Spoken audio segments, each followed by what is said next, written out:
Smith's out there. Got in stride. He'll score. 10-5 and a touchdown. Carolina Panthers. He's just another notch on the bedpost. That's 800. And if I see him in the street, I'm going to bust him in his mouth. Fires deep. He's got Steve Smith Sr. open.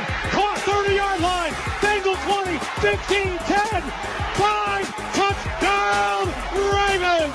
Welcome to Baltimore. Steve Smith Sr. If you think I can't play, you're going to find out week 4.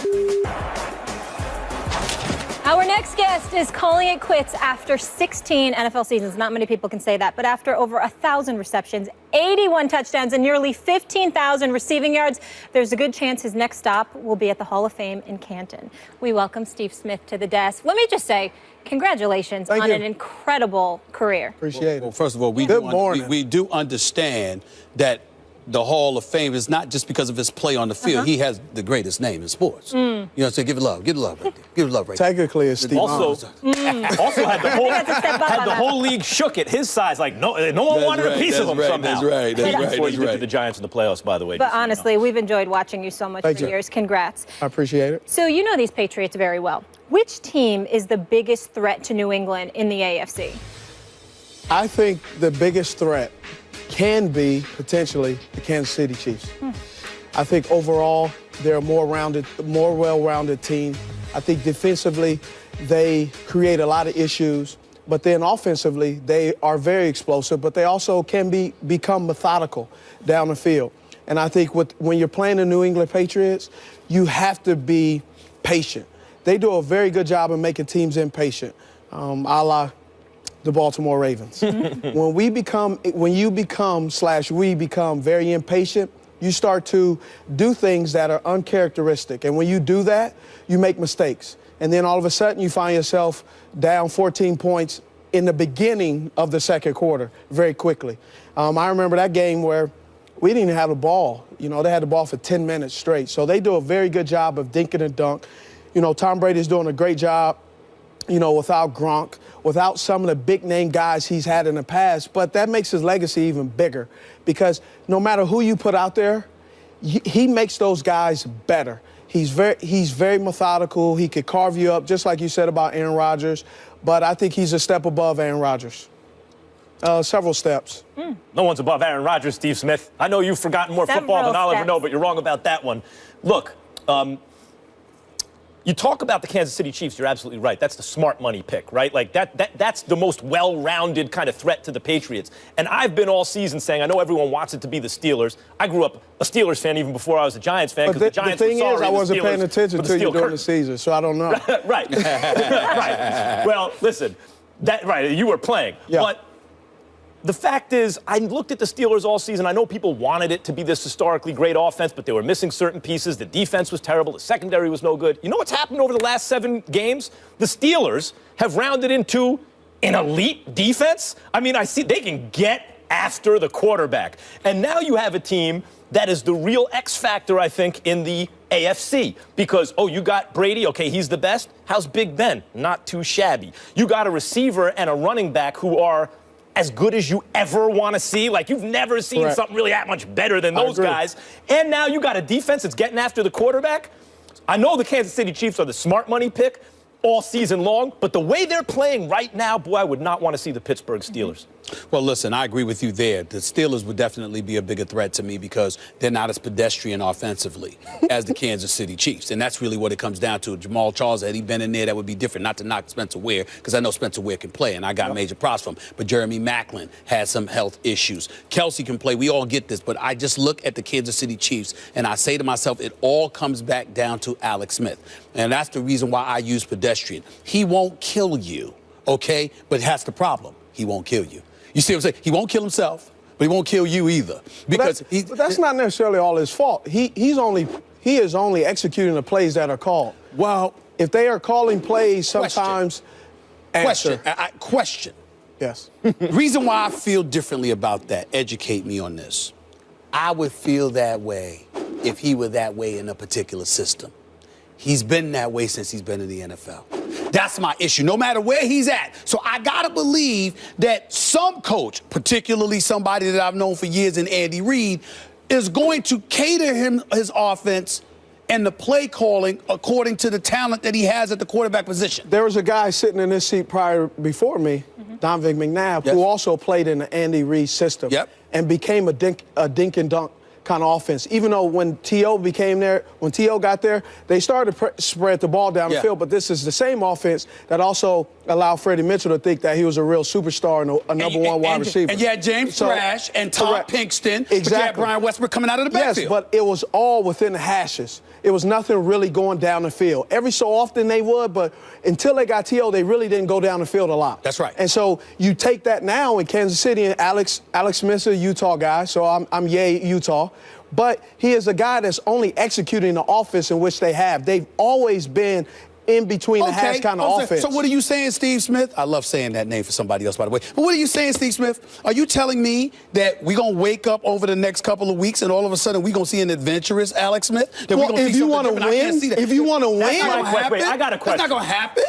You can't play not to lose kind of offense. Hey, that's all he's done. But here's the difference, Steve Smith, I have a question Hold for you. on, I'm still talking.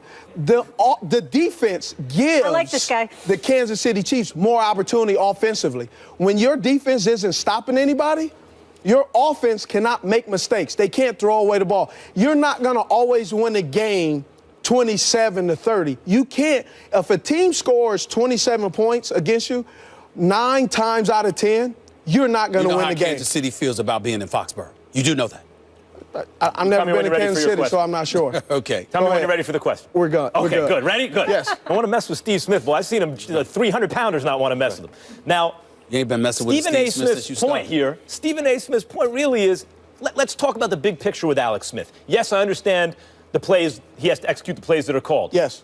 There may be something to the fact they look at his arm and go, well, we got to call certain plays, but there also may be something to his personality, right? Like, yes, he's mistake-free, but does he have that extra something that will allow him to execute the game-winning play? Is there something to the fact that maybe that's missing from him?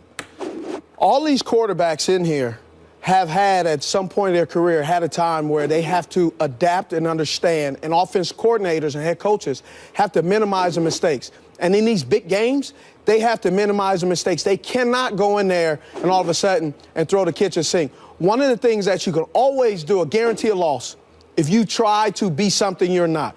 You have to go with what you know and be ready to win the game. So what is he not? He's not a big play dude. You just basically said Kansas City essentially has no shot because going that's not what I said. I didn't quote you. I'm saying basically, meaning paraphrasing. The bottom line is this, Steve Smith. Yes. If Kansas City is who we know they are and who they have been, they've got no shot against New England. Can you use the inside voice? Yes. I love it. You know how to hold your own. He came loaded. There's another subject. Actually, the answer would be no. You know what I'm saying? Because this is what I do. That's like me going on the football field and asking you not to be you. Can we move on, gentlemen? I'm chill. He's yelling. Yeah. And I like it. You're holding your own. You're holding court right now. I want to get into another subject you're very qualified to talk about right now. Okay. That would be the wide receiver position. So the Giants never heard of them. Had a 4:25 p.m. Eastern kick Sunday where they beat the Redskins at FedEx Field. Then the entire receiving corps hopped a plane to Miami. Odell Beckham Jr., Victor Cruz, Sterling Shepard, Roger Lewis partying at Live nightclub in South Beach, chilling in VIP with Trey Songz and the Beebs. Monday morning, the party continued. They were all hanging out on a boat, according to Trey Songz's Snapchat. So this just in, the Giants have a huge playoff matchup at Lambeau, but Giants head coach Ben McAdoo had zero issue with it, saying Monday the players were off until Tuesday, and he will see them at practice as they get ready for the Packers. Steve, should they get a pass for this? They were off? Let me say this. Yeah. In Baltimore, we have Mondays off. Okay. So I hop on a plane, I go back to Charlotte a lot of times. Unless I get arrested or I do something that causes me to be in trouble, what I do on my day off is none of your business. Meaning for your opinion. Okay. They won the game. They had the day off. They didn't skip meetings. They didn't do anything. They decided to go to Miami. I have one question. Would you be going to Charlotte before a playoff game and staying up all night? When is the game? Saturday. When is it? Saturday. This coming up? Yeah. Yes. And they Sunday. Was it like Monday yesterday? What is today? Today's Tuesday. Today's Tuesday. See, that's retired life. I only had to worry about that. So this will be Sunday, staying up all night, staying Monday. You'd still be in Charlotte, and then you have that game to prepare for at Lambeau, and they beat you there. Okay. You're cool with it? I've flown home to Charlotte and been in practice Monday morning. So how you handle your day off, It's how you handle it. Now, if they lose, everybody's going to say something. But that is social media today. One, can't tell your business. The problem is they put themselves out there, and so now everybody's there to judge. I don't have a problem with it. But that's the reality. Like, what you're saying is right. These are adults. Yeah. They do what they want. Wasn't Eli in Mexico? These with are his shirt off? But if you are seen on social media or wherever partying, then there's two things you got to do if you're Odell. I'm not talking about what should be. I'm talking about the reality of what is. He's got a ball, or he will be criticized. I mean, if you can handle the criticism, fine. But he's got a ball. That's one. Yes. Because Odell is the face of the franchise more than anyone. Odell is the best player on the team, even though Victor Cruz won the Super Bowl already, and Eli's obviously the quarterback. I think the New York Giants won the Super Bowl. Sure, yeah, but I'm saying Victor Cruz is a Super Bowl champion, and he was one of the receivers there, yes. And he's the veteran. But it is Odell who is the face. It is Odell who's the best player. So one, he's got a ball, and two, there are going to be other disgruntled teammates. Oh, what is he doing that for? He should be here. Da da da. Those guys, Odell has every right to look at them and go, I'm twice as good as them. Why don't you worry about balling yourself? I'll be fine. He probably will ball. He might be right about that, but he has to understand that if he loses, if the team loses, he will get some blame for it now because of this. Of course. He's got a ball, and they've got to win if he doesn't want to hear it, because he will. That's the reality. He will hear it otherwise. You're putting way too much effort and credit, and let me tell you something. You are naive to believe that those wide receivers are the only ones celebrating at the end of the year going to the playoffs. He and his counterparts were just shown. I know for a fact we lost, and I took a little time to drink some water, and we lost. You're going to celebrate. The season is too long to just sit around and go, okay, let's go watch film. Can't 2 be put days out off. there, though. Got to be careful. I agree. He can't be put out there. Let me use my inside voice. There we go. For this issue, and I'm dead serious about it, they did nothing wrong in terms of they ain't get arrested, they ain't get in any trouble, what they do on their day off, et cetera, et cetera. But if I were the GM, or if I were the owner, I would have a problem with it. Number one, because of the element that you looked to be around. Number two, because perception is reality and the kind of attention that element may bring to the equation. Number three, because you ain't established yet. I don't want to hear nothing about Steve Smith. Steve Smith going to the Hall of Fame. Steve Smith has been in this league for many, many years. You're tried, true, and tested. Don't want to hear nothing about Eli. Eli's a champion. Don't want to hear anything about Michael Jordan. He a champion. I don't want to hear anything about these people.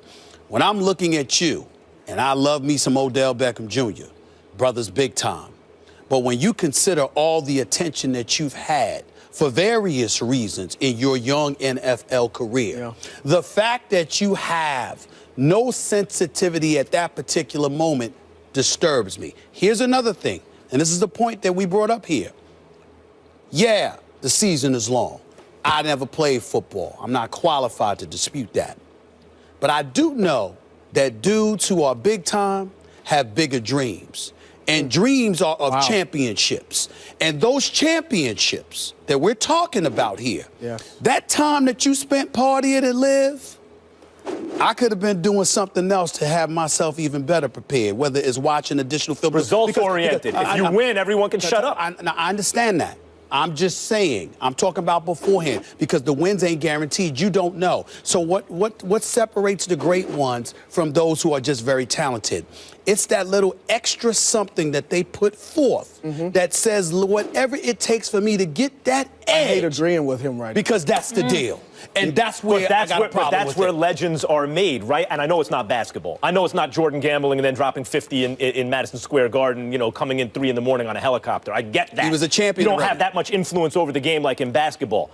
But even if it's correlation and not causation, the bottom line is, if they win and Odell balls after this, that adds to a legend. The fact that you put in the word "if" is where the problem lies. Let me finish, because it hasn't happened yet. I'm simply saying, when you don't know what's ahead, then you have to prepare yourself. And what's ahead will color how we see this. Then you have, no, forget how we see it. You, as the individual, has to prepare yourself at an ultra level so the ifs are minimized. Am I wrong?